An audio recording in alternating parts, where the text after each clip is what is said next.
ইল্লা মান তাবা ওয়া আমানা ওয়া আমিলা আমালান সালিহা। ওই সমস্ত মানুষগুলি যারা নিজেকে পরিবর্তন করার জন্য অতীতে যত গুনাহ হয়ে গেছে সকলের আমলনামায় গুনাহ আছে না নাই?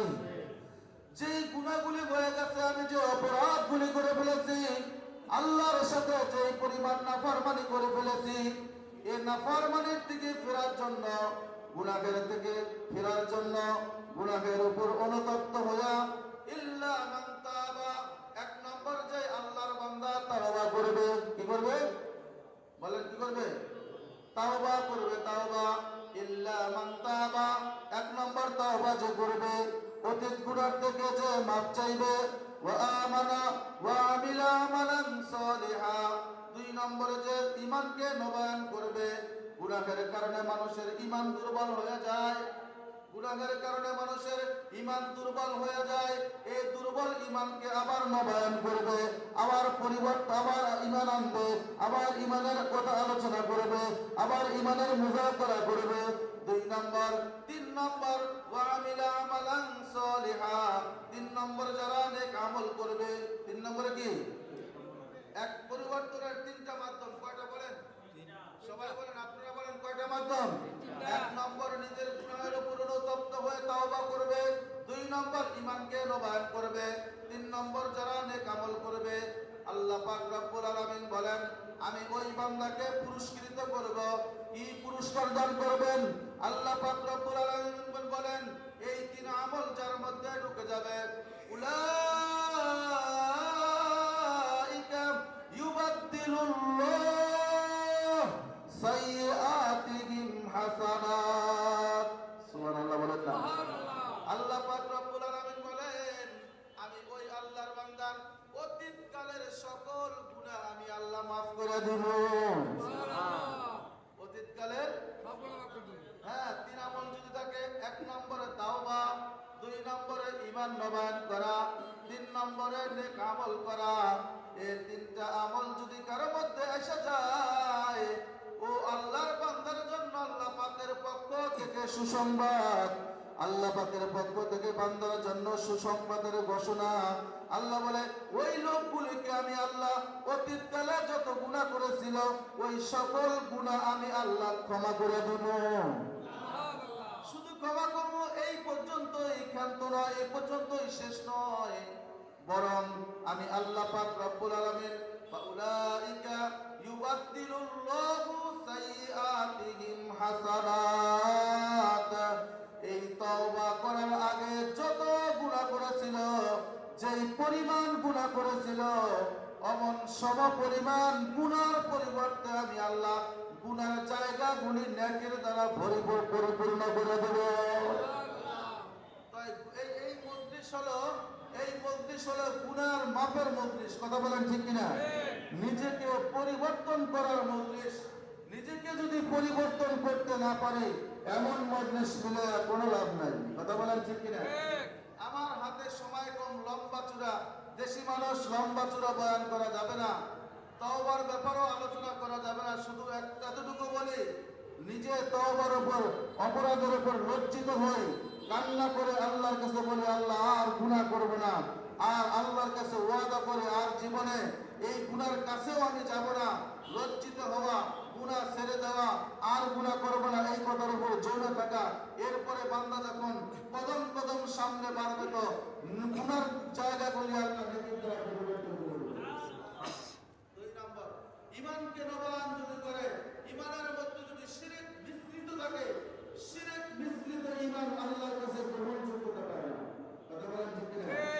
যেমন যেই কাজটা আল্লাহর সামনে করলে ইবাদত হয়, বলেন যেই কাজটা আল্লাহর সামনে করলে, বলেন সবাই, যেই কাজটা আল্লাহর সামনে করলে কি হয়?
নিয়ামত আল্লাহ ছাড়া অন্য কারো কাছে চাইলে শিরক হয়। ও আল্লাহর বান্দা, এই কোন রকমের শিরক আল্লাহর সাথে শরীকদের সাব্যস্ত করা যাবে না। আল্লাহর সাথে শরীকদের সাব্যস্ত না করে যারা পরিমাণ ঈমান নিয়ে যদি বান্দা কবরে যায়, আল্লাহ পাক রব্বুল আলামিন কমপক্ষে এই দুনিয়াটার 10টা দুনিয়ার সমান একটা জান্নাত দান করবেন। এই দুনিয়ার কয় দুনিয়ার সমান? কমপক্ষে 10টা দুনিয়ার সমান একটা জান্নাত আল্লাহ দান করবেন। শিরক মুখযুক্ত ঈমান নিয়ে যদি কবর যায়, ওই ঈমানের কোনো দাম আল্লাহর কাছে নাই। আল্লাহ কোরআনে কারীমের মধ্যে বলেন, ইন্নাল্লাহা লা ইউশরিকু বিল্লাহ, হে বান্দা আল্লাহর সাথে তুমি কাউকে শরীক করো না। ফা ইন্নাশ শিরকা লাযুলমুন আযীম, আল্লাহর সাথে শরীকদের সাব্যস্ত করা এটা সবচাইতে বড় জুলুম। কথা বলেন ঠিক কিনা? সবচাইতে বড় জুলুম হইল বান্দা আল্লাহর সাথে শরীকদের সাব্যস্ত করা। এজন্য আল্লাহর সাথে অন্য কোন রাজা বাবা, খাজা বাবা, দয়াল বাবা, চট বাবা, তালা বাবা, জট বাবা, কাউকে আল্লাহর সাথে শরীকদের সাব্যস্ত করা যাবে না। কাউকে আল্লাহর সাথে কি করা যাবে না? আল্লাহর সাথে শরীকদের সাব্যস্ত করা যাবে না। আল্লাহর সাথে শরীকদের সাব্যস্ত না করে ঈমানটাকে নির্ভেজাল রাখা, বলা আমানতু বিল্লাহ। বলেন না সবাই জোরে বলেন, আমানতু বিল্লাহ, আমি আল্লাহর উপর ঈমান আনিলাম। বলেন আমি কার উপর ঈমান আনিলাম? কতবার? কত পার্সেন্ট? বলেন 100%। বলেন কত পার্সেন্ট? আমাদের ঈমান এখন ভাগ হয়ে গেছে। কারো ঈমানের দাম 1000 টাকা, কারো ঈমানের দাম 10,000 টাকা, কারো ঈমানের দাম 1 লক্ষ টাকা। 1 লক্ষ নিচে আর নামে না, 1 লক্ষ নিচে আর নামে না। কারো ঈমানের দাম 1 কোটি টাকা। 1 কোটি টাকা পাইলে উনি আর নিজের ঈমান ধরে রাখতে পারে না। আছে না নাই? এই যে ঈমান পার্সেন্টেজ করে ফেলে, না না, ঈমানটাকে কোনো ক্রমে কোনো অবস্থাতেই ঈমানের সাথে কোনো কিছুর শরীক করা যাবে না, শরীক সাব্যস্ত করা যাবে না। ঈমানটাকে নির্ভেজাল রেখে আল্লাহর উপর ঈমান এনে নেক আমল শুরু। ঈমানের ব্যাপারে আলোচনা করতে গেলে লম্বা চূড়া সময়ের প্রয়োজন। এই বিষয়ে আজকে আলোচনা করার ইচ্ছা রাখি না। শুধুমাত্র এতটুকু কথা বললাম, আল্লাহর সাথে অন্য কাউকে শরীকদের সাব্যস্ত করা যাবে না। 3 নম্বর, ওয়ামিলা আমালান সলিহান, নেক আমল করতে হবে। বলেন কি করতে হবে? দুনিয়ায় থাকার জায়গা নেই। কথা বলেন না। দুনিয়ায় কি এই পর্যন্ত 100 বছর 150 বছর আগের লোক কি আছে? নাই নাই। দুনিয়ায় থাকার জায়গা না, দুনিয়ায় থাকার যাবে না। দুনিয়ার মাল আসবাব এইগুলি মূল মালিকও আমি না। কথা বলেন ঠিক কিনা? দুনিয়ায় যা কিছু দেখি এইগুলি সব অন্যের মাঝে বন্টন হয়ে যাবে, কিন্তু আপনার আমার সাথে ওই জিনিসটা যাবে যেটা আপনি আমল করে যাবেন। কথা বলেন ঠিক কিনা? আমলের মধ্যে অনেক আমল আছে। সকালবেলা ফজরের নামাজের পরে, ফজরের নামাজের আগে ঘুম থেকে ওঠা শুরু করে আবার রাত্রে বেলা ঘুমানো পর্যন্ত আমল আছে না নাই? আমল দুনিয়ারও আছে, আখিরাতেরও আছে। কথা বলেন ঠিক কিনা? দুনিয়ার আমল, দুনিয়ার কাজ, এটা দুনিয়া থেকে যাবে। আখিরাতের আমল, আমার কাজ, এটা আমার সাথে কবরে যাবে। নামাজ কার কাজ? বলেন কার কাজ? সবাই বলেন নামাজ কার কাজ? এটা আমার নিজের কাজ। বলেন কার কাজ? সবাই বলেন না কার কাজ? নামাজ নিজের কাজ, এটা আমার কবরেও যাবে, এটা আমার কবরেও যাবে। কোরআন তিলাওয়াত এটা নিজের কাজ, এটা আমার কবরেও যাবে। জিকির আজকার এটা নিজের কাজ, এটা আমার কবরেও যাবে। দান সদকা এটা আমার কাজ, আমার কবরেও যাবে। ভালো কথা বলা, কোরআন সুন্নাহর কথা বলা শোনা, এটা আমার কাজ, এটা আমার কবরেও যাবে। ও বাবা, হজ উমরা করা এটা আমার নিজের কাজ, এটা আমার কবরেও যাবে। নফল নামাজ পড়া এটা আমার নিজের কাজ। ইশরাকের নামাজ পড়া, আওয়ামিনের নামাজ পড়া, সাস্তের নামাজ পড়া, জাওয়াল ওয়াক্তের নামাজ পড়া, তাহাজ্জুদের নামাজ পড়া, এটা কার কাজ? আমার কাজ। সবাই বলেন না কার কাজ? নারী মা বলবে মার কাজ, মেয়ে বলবে মেয়ের কাজ, বাবা বলবে বাবার কাজ, সন্তান বলবে সন্তানের কাজ। বাবার নামাজ দ্বারা সন্তানের ফায়দা হবে না। কথা বলেন ঠিক কিনা? মার নামাজ দ্বারা মেয়ের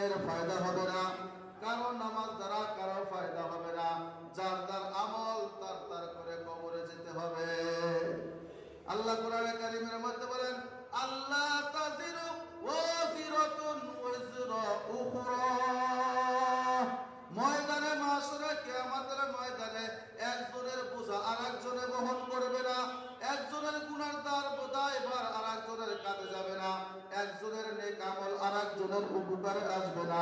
যার যার নেক আমল তার তার করে কবরে যেতে হবে। কবরের মধ্যে টাকা যাবে না, কবরের মধ্যে ক্ষমতা যাবে না, বংশ যাবে না, আমার চেয়ার যাবে না, আমার মাল কবরে যাবে না, আমার ছেলে সন্তান কবরে যাবে না, কবরে যাবে আমার নেক আমল। কথা বলেন ঠিক কিনা? কবরে কি যাবে? নেক আমল যাবে। বলেন কি আমল? কবরে আমার নেক আমল যাবে। নেক আমল কোনটাকে বলা হয়? আল্লাহর হুকুম নবীর তরিকায় মানলে নেক আমল হয়। বলেন আল্লাহর হুকুম নবীর তরিকা। হ্যাঁ, এই কথার মধ্যে খুব সূক্ষ্ম একটা কথা আছে। আল্লাহর হুকুম নবীর তরিকায় মানলে নেক আমল হয়। নেক আমল মন মতো মানলে নেক আমল হয় না, সেটা বিদআত হয়। কথা বলেন না কেন? সেটা কি হয়? আল্লাহর হুকুম নবীর তরিকায় মানলে ইবাদত, আর আল্লাহর হুকুম নবীর তরিকায় না মাইনা মন মতো মানলে সেটা হয় বিদআত। সেটা হয় কি? বিদআত আল্লাহর কাছে গ্রহণযোগ্যতা পায় না।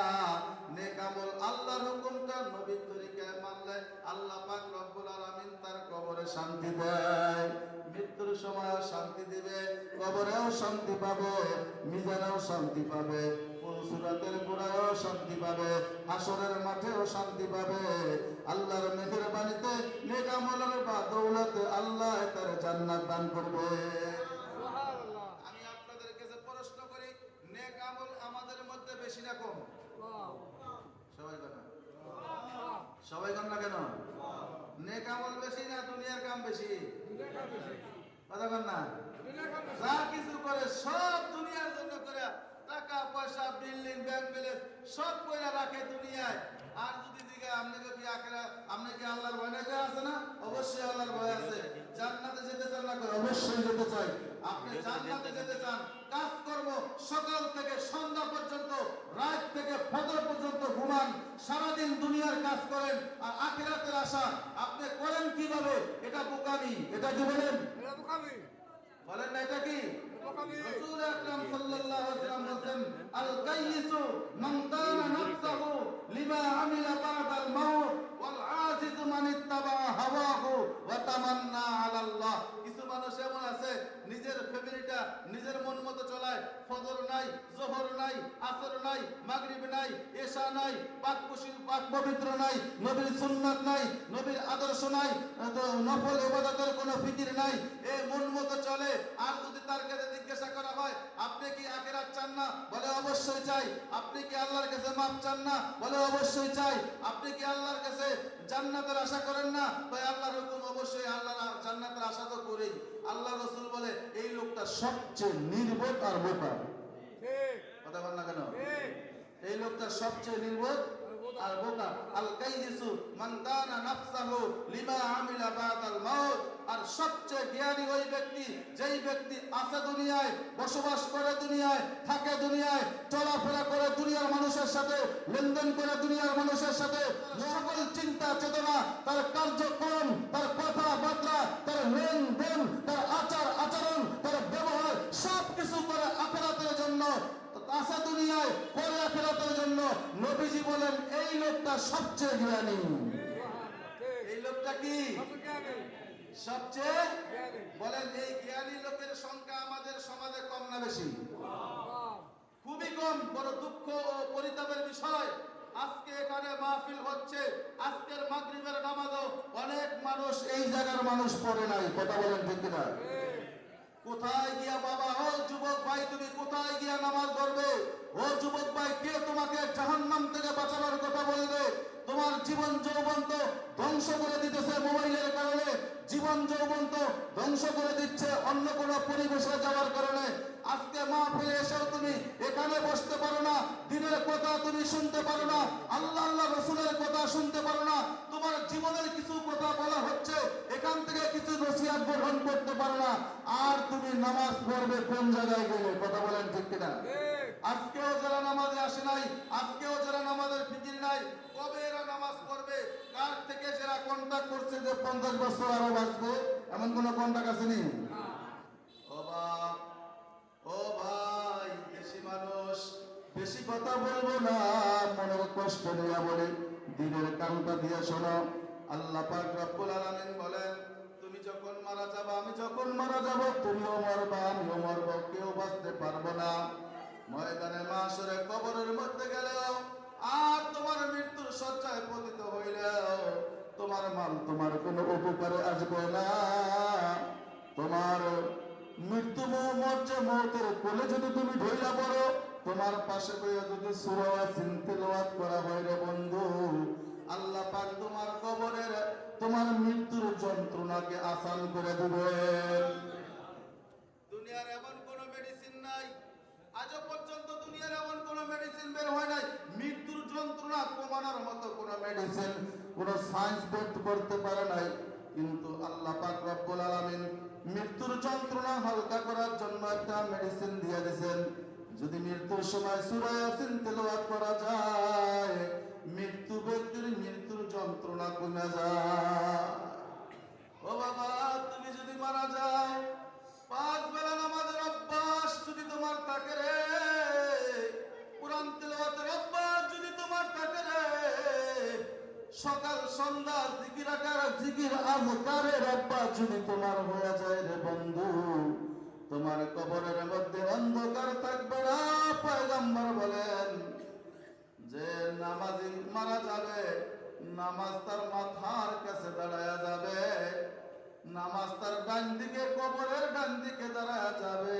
ফেরেশতারা কারে ডান দিক থেকে যত জাহান্নামের ফেরেশতা কবরে ঢুকতে চাইবে, সাপ বিচ্ছু ঢুকতে চাইবে, পোকামাকড় ঢুকতে চাইবে, নামাজ বলবে এই লোকটা শীতের মধ্যে কনকনে ঠান্ডার মধ্যে ফজরের নামাজে হাজিরা দিছে, যোহরে হাজিরা দিছে, আসর মাগরিব এশার নামাজে হাজিরা দিছে, এই লোকটারে কষ্ট দেওয়া যাবে না, কবরের মধ্যে জাহান্নামের